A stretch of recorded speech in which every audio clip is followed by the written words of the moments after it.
Olá a todos e bem-vindos a mais uma aula em português. Vamos dar continuidade ao estudo da Mensagem, o poema de Fernando Pessoa, portanto o livro de poemas que ele publicou ainda em vida. E vamos passar agora à segunda parte da Mensagem, sendo que é então Mar Português.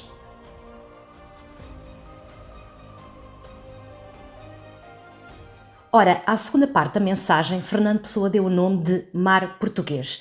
Temos de ter em consideração que a mensagem está dividida em 3 partes e que a primeira parte, que já tratámos em aulas anteriores, se chama O Brasão, a segunda parte, então, que vamos tratar agora, Mar Português, e a terceira parte, O Encoberto.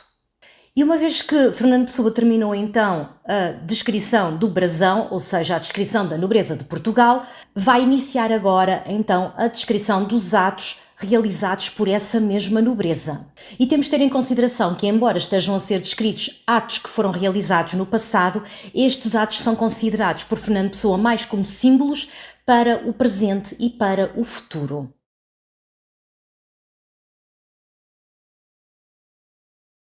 Ora, para introduzir esta parte, ou seja, para iniciar, para dar uma introdução a esta parte, Fernando Pessoa escolhe a locução latina possessio maris, ou seja, a posse do mar.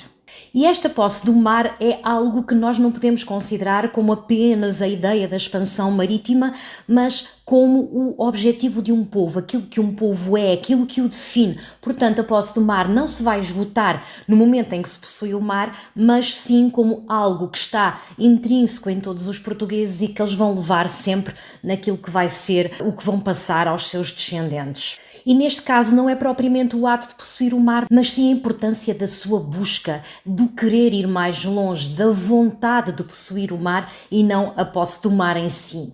E não nos podemos esquecer que Fernando Pessoa está a falar de um povo que descobriu esta tristeza do pós-descobrimentos e que depois fica aquele vazio que nos indica que ainda há mais riquezas por descobrir num novo horizonte.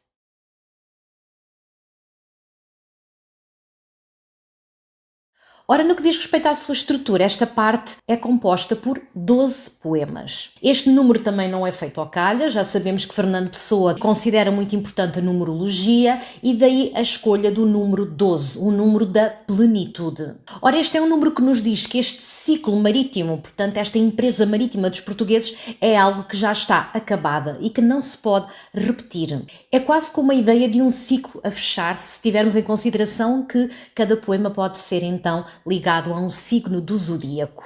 E vou fazer então agora uma lista destes poemas que compõem esta segunda parte. E são eles: O Infante, Horizonte, Padrão, O Mostrengo, Epitáfio de Bartolomeu Dias, Os Colombos, Ocidente, Fernando Magalhães, A Ascensão de Vasco da Gama, Mar Português, A Última Nau e, finalmente, o último, Prece.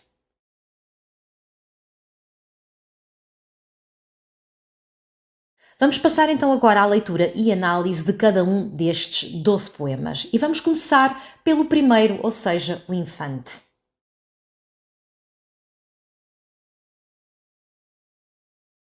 E vou passar então a ler o poema. Primeiro, o Infante. Deus quer, o homem sonha, a obra nasce. Deus quis que a terra fosse toda uma, que o mar unisse, já não separasse. Sagrou-te e foste desvendando a espuma, e a orla branca foi de ilha em continente, clareou correndo até ao fim do mundo, e viu-se a terra inteira, de repente, surgir redonda do azul profundo. Quem te sagrou, criou-te português, do mar e nós em ti nos deu sinal. Cumpriu-se o mar e o império se desfez. Senhor, falta cumprir-se Portugal. Ora, esta posse do mar vai iniciar-se como uma referência simbólica ao nascimento do Império.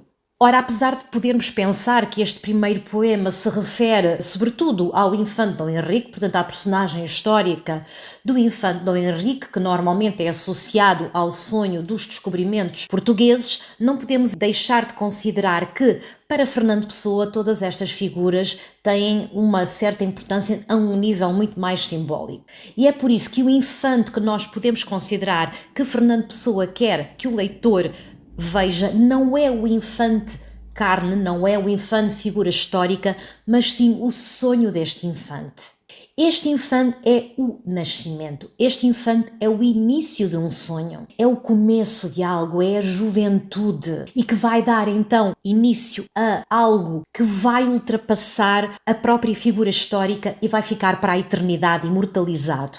Ora, o que é que nos é dito logo na primeira estrofe? Logo na primeira estrofe, o que nos é dito é que tudo está nas mãos de Deus. Deus é que faz o destino dos homens, mas para que esse destino se cumpra, é necessário também que o homem possa sonhar e que tenha essa capacidade de sonhar. Só aí é que a obra vai nascer. Portanto, é necessário duas coisas para que a obra possa ser concretizada. Primeiro Deus decidir o destino dos homens e depois então os homens cumprirem esse mesmo destino. E então qual foi o destino? O que é que o destino quis? O que é que Deus quis? Quis que a Terra fosse toda uma, ou seja, a Europa, a América e a Ásia fossem unidas através das rotas marítimas. E quem foi então o eleito para essa missão de desvendar o mundo e de o unir? Foi o infante. Ora, quando Portugal construiu este império não foi por vontade própria, foi por uma vontade que estava acima da dele. O homem não quis, o homem simplesmente foi um instrumento da vontade de Deus. Deus quis, mandou, o homem fez e a obra então nasceu. E é por isso que os portugueses, quando trabalham para esta missão divina, é por ordem de uma entidade superior a eles. Não em proveito pessoal, não por sua própria vontade. Portanto, é quase um bocadinho como que contra a sua vontade. Não foram eles que quiseram, mas tiveram que executar essa missão que lhes foi dada. Portanto, o plano dos descobrimentos não foi dos portugueses, foi de Deus. E Deus quis que fossem descobertas novas rotas marítimas para que o mundo se pudesse unir e que o desconhecido passasse então a ser o conhecido. Ora, logo na parte final desta estrofe, a ideia da sagração é algo bastante espiritual e tanto pode estar a referir-se ao infante Dom Henrique como ao próprio Império Português e a Portugal. É a partir daqui que o Império pode crescer e que Portugal pode então ser considerado um dos grandes impérios do mundo. E na segunda estrofe o que notamos é precisamente darmos origem a essa viagem e como é que essa viagem se vai desenrolar para então se poder desvendar toda a Terra. E todos aqueles mitos que foram criados pela ignorância dos homens, como que a Terra era plana, acabaram por ruir perante o conhecimento que afinal a Terra era redonda porque unida pelas rotas dos portugueses. Ora, como eu estava então a dizer, nesta estrofe observa-se ainda mais nitidamente o crescimento deste império infante, que ainda estava no seu início, que ainda estava na sua infância. Ora, esta orla branca da espuma levada pelos navios dos portugueses vai percorrendo os mares desconhecidos e tornando-os ao mesmo tempo conhecidos até chegar ao fim do mundo. E é aí que a Terra vai surgir na sua plenitude azul, redonda. Obviamente que também é um elogio à proeza científica dos portugueses que contribuíram em muitos níveis da exploração marítima para as novas conquistas científicas no que dizia respeito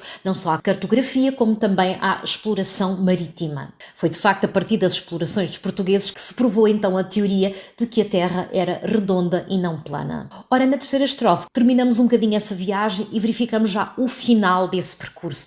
Obviamente que todo este poderio, que todo este império acaba por ter um final e uma vez que já tivemos nas nossas mãos esse império material, ele acabou então por terminar e por se desfazer. No entanto, o nosso destino ainda não foi cumprido, está a ser adiado e falta cumprir-se precisamente esse destino. Ora, esta última estrofe é uma estrofe um bocadinho mais soturna, mais negra, quase que adiantando a morte deste império infante. E porquê é que, segundo Fernando Pessoa, este império morreu antes ainda de se cumprir, morreu na sua infância? Porque o império que se vai cumprir não é o império material, é o império espiritual. E Deus, ao dar-nos este império, criou o português, mas deu-nos um sinal, um aviso, que, cumprindo-se o império material, ainda faltava cumprir-se o império espiritual. E aí o facto de Portugal ainda não se ter cumprido, pois só se vai cumprir com a segunda metade que lhe falta. Já cumpriu uma primeira parte, ou seja, a parte física, agora falta a parte espiritual. Esta sim, segundo Fernando Pessoa, a mais importante de todas. E esta, de certa maneira, é uma conclusão um bocadinho paradoxal. Apesar de nós considerarmos que os descobrimentos portugueses foram a maior glória de Portugal, ou seja, o seu período dourado, Fernando Pessoa diz-nos que não. O que Fernando Pessoa nos diz é que esta era a primeira missão de Portugal e que essa já está feita. Mas ainda falta o resto, falta cumprir-se Portugal. Mas para Fernando Pessoa, Portugal é muito mais do que isso. É a sua língua, é a sua cultura, é o seu espírito e é a sua alma. E é isso que, segundo o poeta, falta cumprir-se. O destino glorioso de Portugal é o seu espírito, é o destino espiritual. Uma vez que já se desfez o material, temos agora que pensar então naquilo que é muito mais importante do que o corpo e sim a sua alma. E não vai ser agora nesta segunda parte do Mar Português que ele nos vai falar de como é que nós podemos cumprir então essa parte do nosso destino. Vai ser na terceira parte dedicada ao encoberto.